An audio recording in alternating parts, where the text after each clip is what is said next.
Hello সবাইকে, সবাইকে রথের অনেক শুভেচ্ছা। তোমরা কে, কে রথে গেছো আমাকে অবশ্যই জানিও। আমি আর মা কিন্তু বেরিয়েছি একটুখানি বাড়ির পাশেই আমাদের।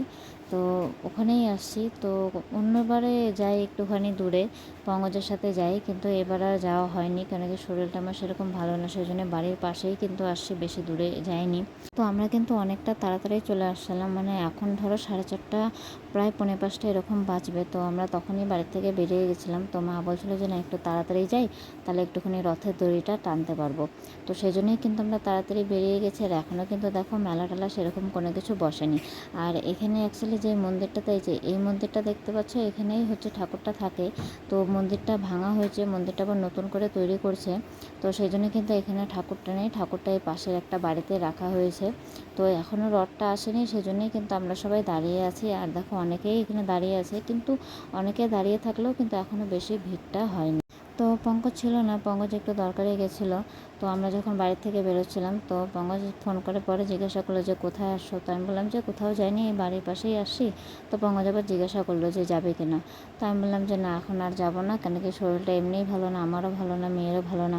আবার এক জায়গায় আসছি, এখান থেকে আবার আরেক জায়গায় যাব, শরীরটা আরও বেশি খারাপ করবে। তো সেই জন্য বললাম যে না আজকে এখানেই থাকি, উল্টো রথ তো আবার হবে, তো যদি শরীরটা যদি ভালো থাকে তাহলে উল্টো রথে আবার যাব। তো সেই জন্য দেখো বাবা আসছে, আর মেয়ের কিন্তু আবদার শুরু হয়ে গেছে। আর এই যে দেখো একটা একটা করে জিনিস কিন্তু কিনে নিচ্ছে আমার মেয়ে।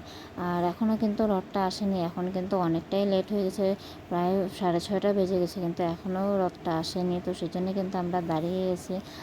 কোনোবার তো এরকম হয় না, কী জানি এবার এরকম কেন হলো জিনিসটা বুঝতে পারলাম না। তো আমরা কিন্তু দেখো বাড়ির দিকে রওনা দিচ্ছিলাম, আর তখনই দেখছি যে না রথটা আসছে। তো যাই হোক, বলে না যে ভাগ্যটা ভালো ছিল, সেজন্য কিন্তু জগন্নাথের দর্শনটা হয়ে গেল বাড়ি ফেরার পথে। তো যাই হোক ভালোই লাগলো, প্রণাম করে আমরা এই যে এখন বাড়ির দিকেই রওনা হব। তো বাড়িতে আসার পরে মেয়ে কাঁদছে যে না, ওকে বলছিলাম যে আরেক জায়গায় যাব। তো শরীরটা বললাম না খুব খারাপ লাগছিলো, শরীরটা সেরকম ভালো না, সেই জন্য কিন্তু আমরা কোথাও যাইনি। তো এই যে অনেকক্ষণ কান্নাকাটি করার পরে আবার কিন্তু এই যে আমার মেয়ে কিন্তু খেলতে বসে গেছে একা একাই। তো বাড়ি ফেরার পথে জিলেপি, লটকা আর মেয়ের জন্য একটুখানি খেলনা নিয়ে আসছিলাম, আর বেশি কিছু নেওয়া হয়নি। তো তো আমরা যেহেতু বাড়ির সামনে থেকে ঘুরে আসছিলাম আর সেরকম কিছু খাইনি বাইরে, তো সেই জন্য কিন্তু পঙ্কজ রাত্রেবেলা আসার সময় এই যে বিরিয়ানি নিয়ে আসছিলো। তো প্রতি বছর কিন্তু আমাদের এরকম হয় না, মানে রথ দেখাটা, এবার এরকম কেন হলো বুঝতে পারলাম না। তো যাই হোক দেখা যাক উল্টো রথে কী হচ্ছে, আশা করি আগের মতন একটুখানি ভালো করে দেখতে পারবো। আর রথে যাওয়ার আগে পর্যন্ত ধরো নিরামিষই খাই, কিন্তু রথ রথ টানার পরে, রথ দেখে আসার পরে তখন কিন্তু আর আমাদের নিরামিষটা খাওয়া হয় না। বাড়িতে আসার পরে কিন্তু দেখো যে আমাদের আমিষটাই খাওয়া হয়ে যায়। তো তোমরা কীরকম করে করো আমাকে অবশ্যই কমেন্ট করে জানিও। তো আজকের মতন এই পর্যন্তই, দেখা হবে নেক্সট ব্লগে। আর ভিডিওটি যদি ভালো লাগে থাকে অবশ্যই একটু লাইক, কমেন্ট, শেয়ার করে দিও।